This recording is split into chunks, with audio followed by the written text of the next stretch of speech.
జగన్ గారి పాలన కొత్త ధనాన్ని ఇస్తుంది. ఎందుకంటే ఇప్పటి వరకు ముఖ్యమంత్రి చేయని కొత్త రూల్స్ను పెట్టి సామాన్య మానవుడికి కూడు గూడు నీడ అందించాలి.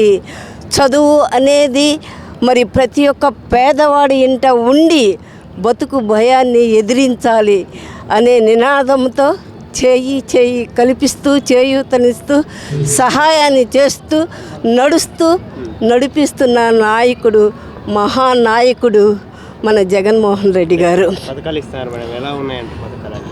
పథకాలు పేద ప్రజలకి ఇంటింట ఎలాంటి మరి దేనికి లేకుండా లోటు లేకుండా మరి తన యొక్క నవరత్నాలని విజయవంతంగా వాలంటరీ పద్ధతిలో గడపకు అందిస్తున్న మనగాడు జగన్మోహన్ రెడ్డి గారు. కులం లేదు, మతం లేదు, పార్టీ లేదు, ప్రాంతం లేదు, అర్హత ఉన్నవారి ప్రతి ఒక్కరికి చేరువుగా ఇస్తున్న జగనన్న పాలన నూరేళ్ళు ఉండాలని మా దీవెన. చంద్రబాబు అంటేనే నాకు గిట్టదు. నేను సమాజపూర్వకంగా చెప్తున్నాను. కులానికి కులపిత్తతో కులం కోసమే కులాన్ని పైకి తీసుకురావాలనే నినాదంతో ఎస్సీ ఎస్టీ బీసీ మైనార్టీలను వాడుకున్న ఒక పిచ్చగాడు అని నా ఉద్దేశం. అంటే బీసీలను మోసం చేశాడు జగన్ గారు అని చంద్రబాబు గారు అంటారు. బీసీలను ఏంటమ్మా, అందరినీ మోసం చేశారు. ఒక కమ్మ కులాన్ని తప్పితే అందరినీ మోసం చేశారు. అంటే చంద్రబాబు గారు మోసం చేశారు. అంటే నేను ఎంతో తెలివిగలవాడిని, నేను ఒక మేధావిని అని చెప్తూ మరి చాప కింద నీళ్ళులాగా మానవుల్ని మనుషులకి ద్రోహం చేసిన వ్యక్తి చంద్రబాబు నాయుడు గారు. అంటే ఈ మధ్యకాలంలో ఎమ్మెల్సీలు కూడా ఇచ్చారు జగన్ గారు. ఎమ్మెల్సీలు 11 మందికి ఇచ్చారు. 18 మందిలో ఎలా చూడొచ్చు దీన్ని ఎలా చూడొచ్చు అంటే మానవత సమానత. వారు మరి బీసీలు ఎక్కువ కులాలతో మమేకమై ఉన్న బీసీ వ్యవస్థ, ఆ వ్యవస్థలో అనేక మంది కులాల వారు ఉన్నారు.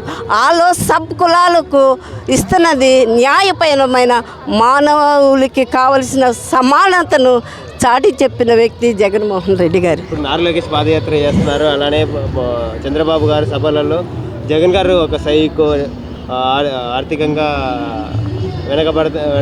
ఒక స్థిరాంకం చేస్తున్నారు జగన్ గారు అప్పుల పాలు చేసి. ఏమంటారు దీని గురించి? మంచి మార్గాన్ని సత్యాన్ని ప్రచురిస్తే మరి కొన్ని 2024 క్రీస్తు శకానికి కూడా మానవుడు ఇదే అన్నాడు. మంచి చేస్తుంటే ఆయన్ని సిలువేశారు. అందుకని మంచి గుణాలున్న జగన్ తండ్రికి నాలాంటి పెద్దవాళ్ళ దీవెనలు ఎప్పుడూ కావాలి అని కోరుకుంటున్నాను. ఒకప్పుడు కులాన్ని ఆపాదించారు జగన్కి, మళ్ళీ మతాన్ని ఆపాదించారు. అలానే ఇప్పుడు అరాచకాలు చేస్తున్నారు. అసలు ఆయన పట్టుకుంది మార్గం, మనుషులు నడిపే మార్గం, సత్యం. మరి ఎలాంటి కల్మషం లేకుండా అందరినీ సమానంగా చూసే మానవత్వ బీజాలను వాళ్ళ నాన్న నేర్పారు. వాళ్ళ నాన్న బాటలో నడుస్తున్నారు. అంతేగాని క్రిస్టియానిటీ ఒక మతం కాదు, మార్గము అని తెలుసుకోవాలి. దానిలోనే మనిషిని ప్రేమించగలుగుతాడు, దానిలోనే జీవనం ఇవ్వగలుగుతాడు. అదే మార్గం, అదే సత్యం, అదే బాటలో నడుస్తున్న జగనన్నకు మేమంతా తోడుగా ఉంటాం. రాష్ట్రాన్ని అప్పుల పాలు చేస్తున్నారు అంటున్నారు, కానీ చంద్రబాబు గారు మళ్ళీ వీటికంటే ఎక్కువ పథకాలు ఇస్తా అంటున్నారు. ఎలా సాధ్యమంటారు?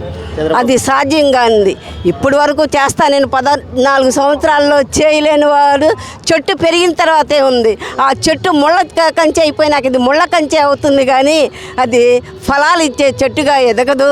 అదంతా మోసపు మాటలు. దానిని ప్రజలు నమ్మవద్దు. ఎందుకంటారు? ఎందుకు నమ్మకూడదు అంటారు? చంద్రబాబు గారు 14 ఏళ్ళు చేశారు కదా, ఏం చేశారో చెప్పాలి. అప్పుల పాలు చేసి జగన్మోహన్ రెడ్డికి అప్పచెప్పారు.